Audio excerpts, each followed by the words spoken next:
नमस्कार दोस्तों, विधिक रक्षा में आप सभी का स्वागत है। आज हम बात करेंगे इंडियन कॉन्स्टिट्यूशन की।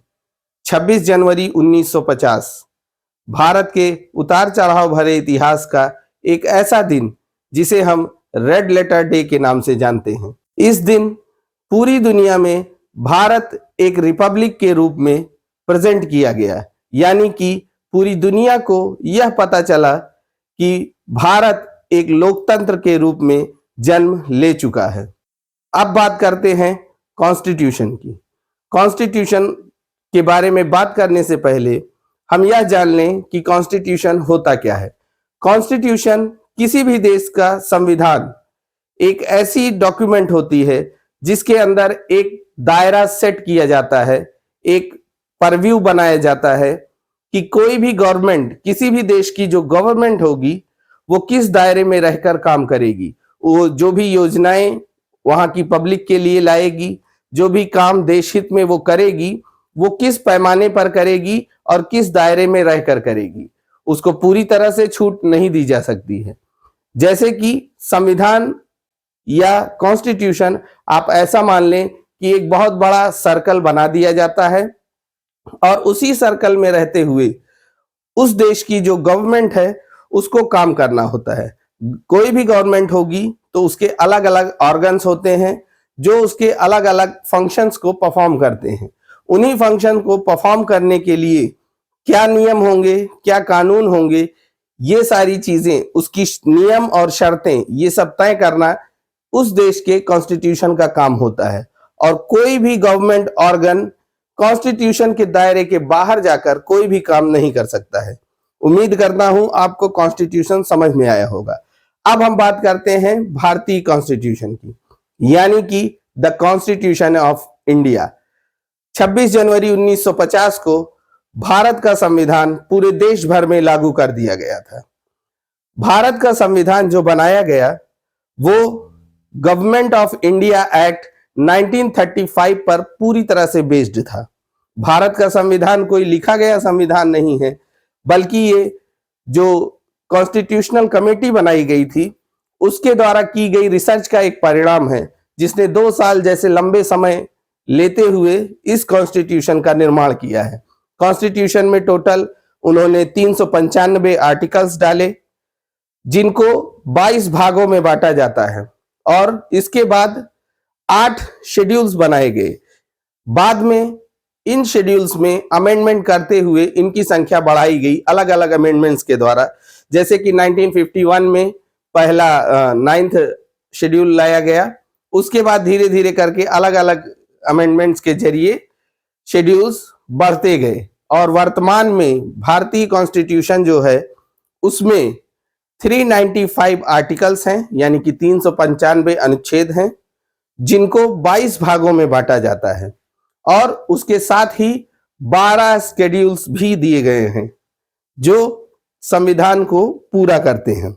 अभी तक हमारे संविधान में टोटल 106 अमेंडमेंट्स यानी कि 106 संशोधन किए जा सके हैं।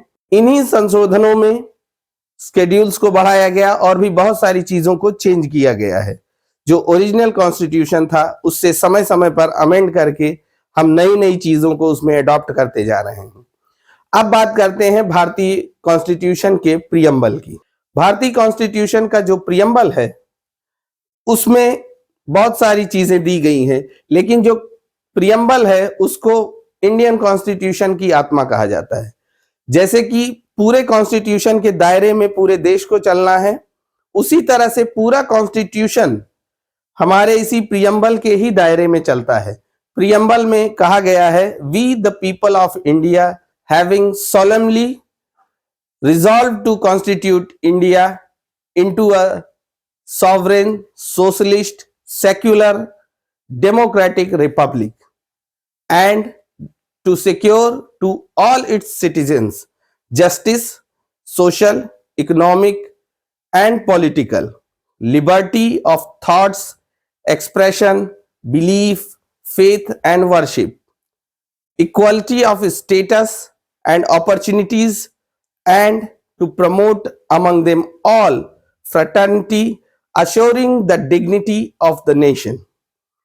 in our Constituent Assembly this 26th day of November 1949 do hereby adopt, enact and give to ourselves this Constitution.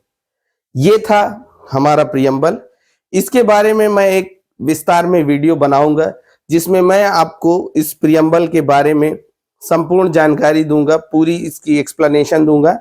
अभी के लिए आप ऐसा समझ लीजिए कि भारतीय जो कॉन्स्टिट्यूशन बनाया गया उसमें इंडिया के लोगों से यह वादा किया गया कि उनको जस्टिस दिलाया जाएगा। इंडिया में हर एक व्यक्ति को जस्टिस दिलाया जाएगा। जस्टिस कैसा होगा? वो कैसा भी हो सकता है, सोशल जस्टिस, इकोनॉमिक जस्टिस, हर तरह के जस्टिस, पॉलिटिकल जस्टिस उनको दिलाया जाएगा।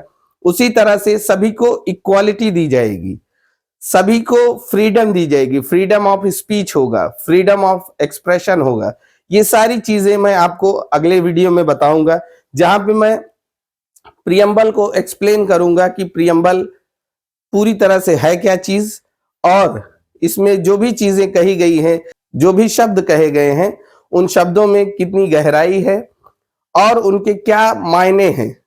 ये सभी मैं आपको अगले वीडियो में बताऊंगा। इस वीडियो में अगर मैं आपको सभी चीजें बताऊंगा, ये वीडियो काफी लंबा हो जाएगा।